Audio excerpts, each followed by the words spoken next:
Ang endocrine system ay ang sarong sistema sa hawak ta kung saan makukuha ang mga glands asin mga organs na nagpo-produce kang mga hormones na nagtatabang para ma-regulate ang mga bodily functions aron kang metabolism, growth, reproduction asin ang satuyang mood.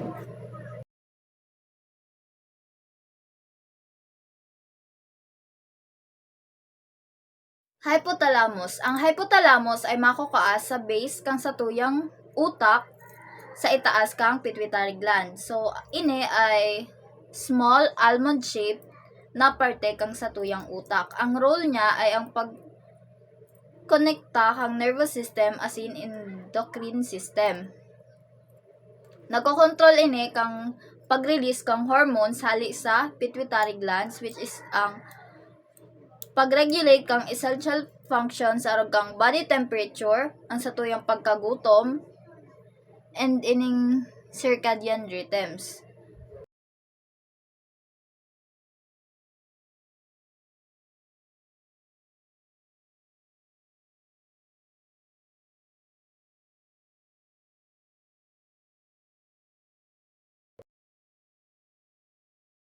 Pituitary gland. Ang pituitary gland naman ay makukuha sa ibaba kang hypothalamus sa may mabutong parte na inaapod na cilia torsica.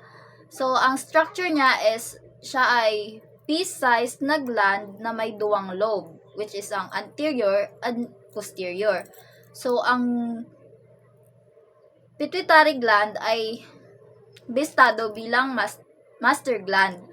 Nagpo-produce ini kang mga hormones na nagre-regulate kang ibang endocrine glands as in critical body functions aron kang growth, reproduction, as in metabolism.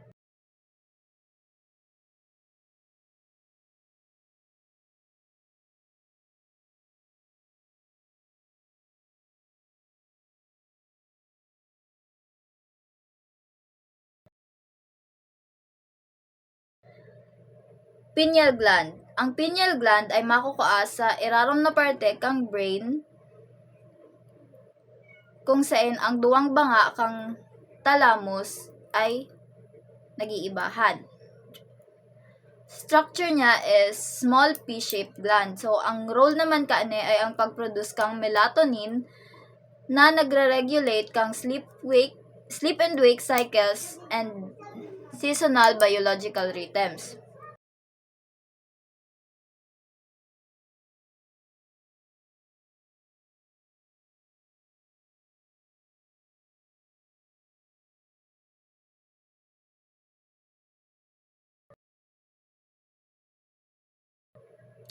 Pangapat ay ang thyroid glands. Makukuha sa inutan kang satuyang liog below the Adam's apple. So, structure niya is butterfly-shaped gland na may duwang lobes na kinokonekta kang isthmus. Ang role naman kani ay pag-control kang metabolism, energy levels, protein synthesis sa pamamagitan kang pag-release kang thyroid hormones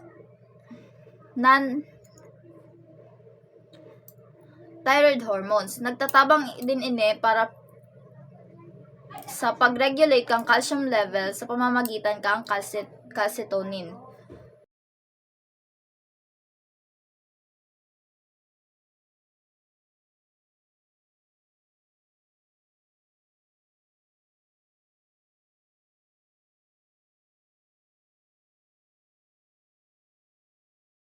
Parathyroid glands. So, makukuha ini sa likod kang thyroid glands. So, small oval-shaped glands siya.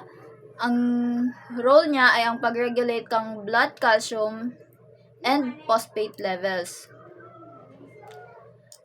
Importante ini para sa tuyang buto and pag-function kang sa tuyang muscles. Sa pamamagitan kang pag-secrete kang parathyroid hormones.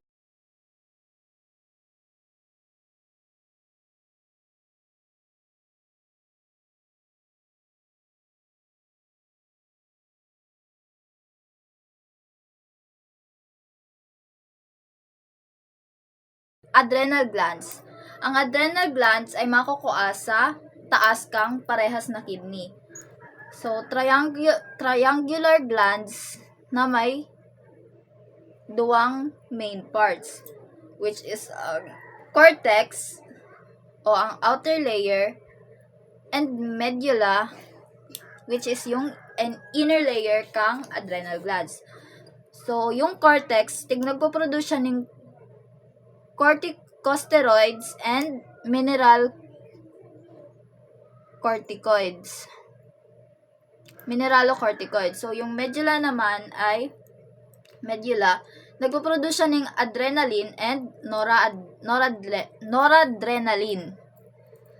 So, ang role kani ay ang pagtabang sa tuyang hawak na mag-respond sa stress, nagre-regulate kang metabolism, blood pressure, and ang sa tuyang salt-water balance.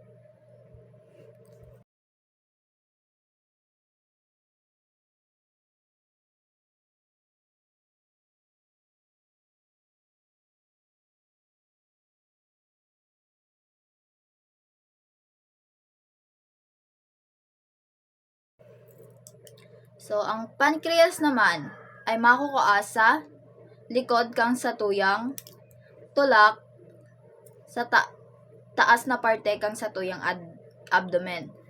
So, ang pancreas ay binubuo kang clusters kang mga endocrine cells na inaapod na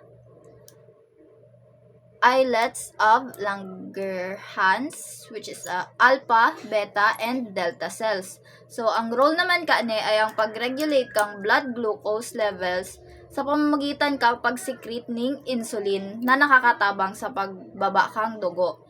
And glucagon, which is nagtatabang para magtaas yung blood sugar.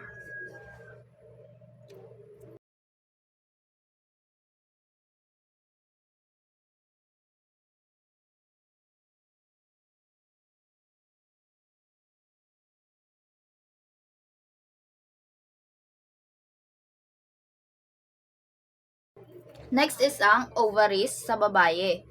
So, makukuha ini sa parehas na side kang sa tuyang uterus sa tuyang pelvis. So, ang ovaries ay almond-shaped organs. Ang role kaini ay nagpo-produce siya ng estrogen and progesterone na nagre-regulate kang menstrual cycle, nagsusupport kang pregnancy, and nagko-contribute sa secondary sexual characteristics. So, sa lalaki naman is ang testis. Makukuha ini sa scrotum sa luwas kang hawak.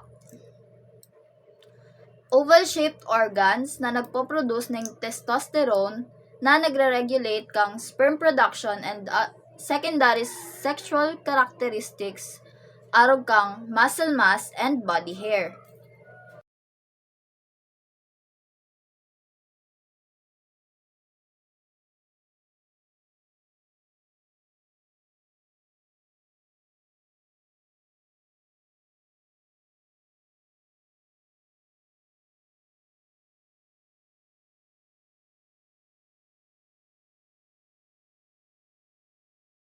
Considerations for a healthy endocrine system. So, first tip is ang balanced diet. Next is yung stay hydrated. So, ang specific nutrients na kaipuhan para sa healthy endocrine system ay ini. First is iodine na nakakatabang sa thyroid function.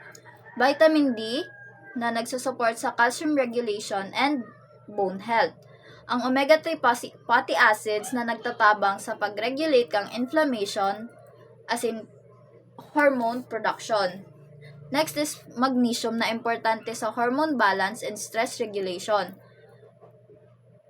Sunod naman ay ang zinc na nagbo-boost kang immune function and nagsusupport sa reproductive health. B vitamins na importante para sa energy production, as in stress response. Antioxidants na nagpoprotekta sa mga glands mula sa oxidative stress. makukuha ining mga antioxidants sa berries, green tea, and dark chocolate. So, makakatabang din ang pag-iwas sa sobrang sugar, trans fats, and processed food.